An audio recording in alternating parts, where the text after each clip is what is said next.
Hi, to all those Stranger Things fans. Here is my small confession. I slept off during the first episode itself and lost complete interest in the series because what a boring series it was. And I simply dropped it. Some of my friends kept on telling me, watch that series, it's a fantastic series. But I simply ignored them. Then I think 6 months back, the grand finale was announced.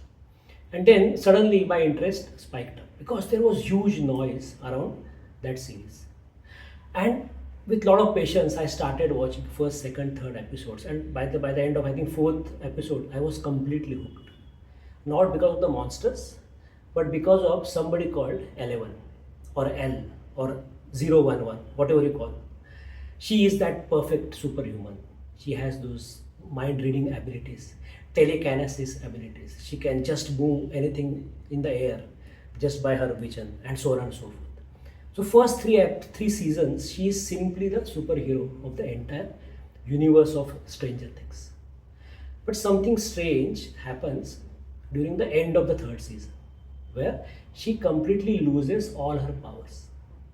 And suddenly, from that world saving girl, she turns to nobody. She turns to just somebody called Jane, who can't even face people properly in her life. And as a result, she starts getting bullied in the school. Just imagine somebody who was superhero few days back has completely no inkling of what is happening with her life, and she's constantly getting bullied.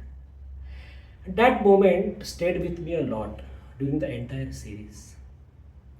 It also reminded me of an old WhatsApp which I had seen some years back, where there were two photos, and in the first photo, there was the image of a cameraman who was taking aerial shots hanging loosely from the helicopter. And in the just bottom, there was another image of drones which were effortlessly filming the entire thing very easily. And there was a small note that in last 10 years, both the cameraman as well as the helicopter pilot lost their jobs. Are your skills still relevant?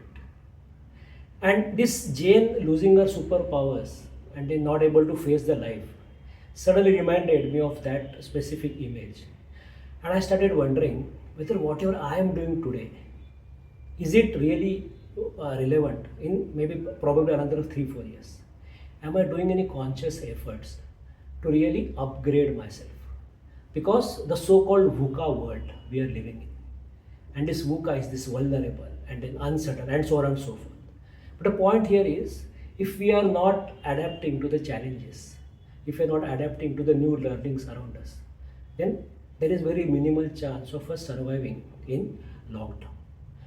Just imagine a pandemic brought the entire world down to its knees in just a matter of a month. One chat GPT, which was launched November 2022, suddenly billions of people found it or found generative AI in their pockets. Nobody had really predicted any wars which are going ongoing, but then they are happening and they're completely disrupting our supply chains and so on and so forth. So the uncertainties, the vulnerabilities are around us. The real question is whether we are really ready to face those head on. I often ask this question to myself: whatever skills which I am having today, are they going to be relevant in another 5 years? If not, what can I do to upgrade myself? Do you also face this situation in your life? Do you also face this VUCA world head on whenever you are talking to colleagues around you? In that stranger world universe, the director, the writers had the choice to get those superpowers back for Jen because that was the need of the hour, that was the need of the story. But in the real world, no one is going to write that or script that comeback for us. We are the only ones who are going to do that. What do you think about this VUCA world? And do you think, are you ready for that? Do let me know.